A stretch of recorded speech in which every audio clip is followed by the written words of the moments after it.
Hello दोस्तों, आप सबका वोटेक्स फैक्ट चैनल पर स्वागत है।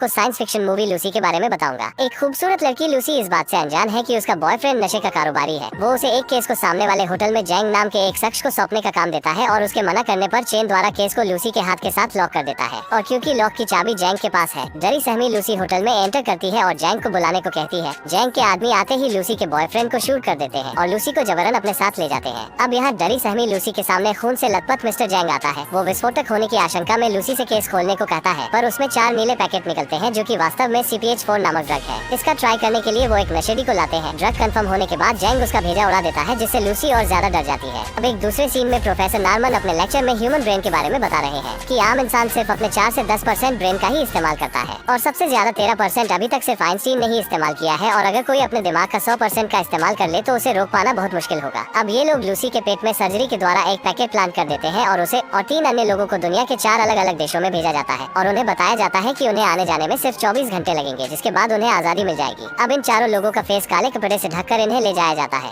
अब लूसी के मुंह से जब वो कपड़ा हटता है तो वो खुद को 2 चाइनीज आदमियों के सामने पाती है, जिनमें से एक उससे बदसलूकी करने की कोशिश करता है और विरोध करने पर उसे बुरी तरह से पीटकर चला जाता है, जिससे कि लूसी के पेट के अंदर मौजूद पैकेट फट जाता है और भारी तादाद में ड्रग उसके रगों में घुलने लगता है। अब जब वापस से बदमाश उसे ले जाने आता है तो लूसी 1-2 मूव में ही उसका काम तमाम कर देती है और वहाँ से निकलकर बाहर बैठे बाकी स्मगलर्स को भी अपनी बंदूक की गोलियों से उड़ा देती है और उनकी टेबल पर जो कुछ भी रखा होता है सब घपाघप खा जाती है और वहाँ से अपने काम के हथियार उठाकर सीधे टैक्सी लेकर हॉस्पिटल पहुंचती है। वो देखती है कि अब उसे दुनिया अलग नजरिए से दिखाई दे रही है। वो दूर दूर की आवाजें सुन पा रही है और अपने आसपास के गैजेट से उसका माइंड इन्फॉर्मेशन उठा रहा है। अब ऑपरेशन थिएटर पहुंचकर बेड पर पड़े पेशेंट को चंद सेकंड्स में स्टडी करने के बाद गोली मार देती है और डॉक्टर्स को बताती है कि तुम इसे नहीं बचा सकते थे क्योंकि उसका ब्रेन ट्यूमर हद से ज्यादा बढ़ चुका था। अब जल्दी से मेरे पेट से ड्रग के पैकेट को बाहर निकालो, वो मेरे शरीर में लीक हो रहा है। डॉक्टर्स अपना काम शुरू करते हैं। इस दौरान लूसी डॉक्टर के फोन से अपनी माँ को फोन मिलाती है। वो माँ को बताती है कि वो सब कुछ महसूस कर पा रही है, जैसे हवा, तरंगे, ग्रेविटी, अर्थ का रोटेशन, स्पेस और बहुत कुछ। अब डॉक्टर उसके पेट से ड्रग्स का पैकेट बाहर निकाल देता है, जो कि अब आधा ही बचा है, जबकि आधा ड्रग उसके शरीर में समा चुका है। हॉस्पिटल से बाहर आकर लूसी देखती है कि उसकी आंखें माइक्रोस्कोप की तरह काम कर रही हैं और उसे पेड़ों की जड़ें पानी और न्यूट्रिशन खींचती हुई दिखाई देती है। अब वो उसी होटल में पहुंचती है जहां से ये कहानी शुरू हुई थी। वहां पहुंचकर वो बहुत ही खूबसूरती से सारे गुर्गों को मार डालती है और मिस्टर जैंग के पास पहुंचकर उसके हाथों में चाकू मार देती है। उसके फोरहेड पर हाथ रख के उसके ब्रेन से बाकी ड्रग्स की लोकेशन का पता लगाती है। अब लूसी सीधे यहाँ से अपनी दोस्त के घर जाती है और उसके लैपटॉप से प्रोफेसर नार्मन की सारी रिसर्च को पढ़ना चालू कर देती है। फिर ये प्रोफेसर को कॉल करती है और उनसे मिलने का समय मांगती है। वो बताती है कि उसने उनकी सारी रिसर्च को पढ़ा है। प्रोफेसर देखते हैं कि उनका बंद पड़ा टीवी चालू हो जाता है और उसमें लूसी की वीडियो कॉल चालू हो गई है। ये देखकर प्रोफेसर का सर घूम जाता है। लूसी बताती है कि उसका ब्रेन 20% यूज कर रहा है और मुझे ना कोई दर्द महसूस हो रहा है और ना कोई चाहत। प्रोफेसर कहते हैं कि उसे अपनी नॉलेज को ह्यूमन वेलफेयर के लिए इस्तेमाल करना चाहिए। लूसी प्रोफेसर से 12 घंटे बाद मिलने का समय मांगती है। अब लूसी दूसरे देश के लिए निकलती है और एयरपोर्ट से पुलिस को बाकी 3 लोगों की इन्फॉर्मेशन दे देती है जो ड्रग को कैरी कर रहे थे। साथ ही यकीन के लिए पुलिस के पास तीनों लोगों की फोटो भेज देती है। प्लेन में वो जैसे ही शैंपेन का एक घूंट पीती है, उसका शरीर पार्टिकल्स में टूटकर बिखरने लगता है तो उसे मजबूरन ड्रग्स की और डोज लेनी पड़ती है। अब जब उसकी आंख हॉस्पिटल में खुलती है तो उसका ब्रेन 50% पर आ चुका है। अब यहाँ वो पुलिस वाला आ जाता है जो अब लूसी को एक क्रिमिनल समझ रहा था। लूसी उसे अपनी ब्रेन पावर दिखाती है, फिर उसे साथ लेकर उस हॉस्पिटल में जाती है जहाँ पुलिस उन 3 बंदों के पेट से ड्रग्स निकलवा रही होती है, क्योंकि लूसी ने अपनी शक्ति द्वारा जैंग की फोन कॉल को सुन लिया था। हॉस्पिटल पहुँचते पहुँचते उसका 60% ब्रेन काम करने लगा है। वो वहाँ मौजूद गैंग के लोगों को बिना छुए ही हवा में उड़ा देती है। वो सबकी अच्छे से ठुकाई करके उनसे ड्रग्स के सारे पैकेट लेकर सीधे प्रोफेसर के पास जाती है। वो प्रोफेसर और उनकी टीम को बहुत सारी नॉलेज देती है जो सबके लिए बिल्कुल नई होती है। एक डॉक्टर उसकी बातों पे शक करता है तो वो उसे उसकी बेटी के एक्सीडेंट की बात उसके दिमाग से पढ़ के बताती है जो उसके अलावा कोई नहीं जानता था। लूसी काफी समय तक सबको ज्ञान की ऐसी ऐसी बातें बताती है जिससे सभी हैरान रह जाते हैं। वो उनकी समझ की बुनियाद को हिला के रख देती है। अब मिस्टर जैंग अपने बचे खुचे गुंडों को लेकर वहाँ प्रतिशोध लेने पहुँचता है। लूसी कहती है मुझे ये बाकी बचे हुए तीनों पैकेट भी कंज्यूम करने होंगे ताकि मैं और ज्यादा नॉलेज गेन कर पाऊँ। प्रोफेसर अपनी टीम के साथ मिलकर इस काम को अंजाम देने में लग जाते हैं। लूसी प्रोफेसर से कहती है कि वो सारी नॉलेज एक पेन ड्राइव में डाल देगी ताकि आने वाली जनरेशन जान पाए कि हम क्या क्या कर सकते हैं। धीरे धीरे CPH4 उसके शरीर में घुलने लगता है और उसके अंदर से एक ब्लैक प्लाज्मा जैसा निकलता है जो एनर्जी और मेटल की तलाश करने लगता है। अब वो टाइम आ जाता है जब लूसी अपने दिमाग का पूरा 100% इस्तेमाल करने लगती है। अब वो टाइम ट्रैवल करने लग जाती है और वो समय में हजारों साल पीछे जाती है। वो ये जान लेती है कि हम इंसान अर्थ पे स्पेस से आए हैं। अब जैंग लूसी को मारने उसके पास पहुंच जाता है पर वो इनविजिबल हो जाती है। तभी इंस्पेक्टर पीछे से आकर जैंग को गोली मार देता है। अब लूसी प्रोफेसर को एक पेन ड्राइव बना कर देती है जिसमें संपूर्ण ब्रह्मांड का ज्ञान होता है, जिसके बाद उसका नामो निशान मिट जाता है। वो गायब हो जाती है। ऑफिसर को कुछ समझ नहीं आता कि आखिर ये क्या हो रहा है। वो प्रोफेसर से पूछता है कि वो कहाँ गई। तभी उसके फोन पे लूसी का एक मैसेज आता है जिसमें लिखा होता है I am everywhere।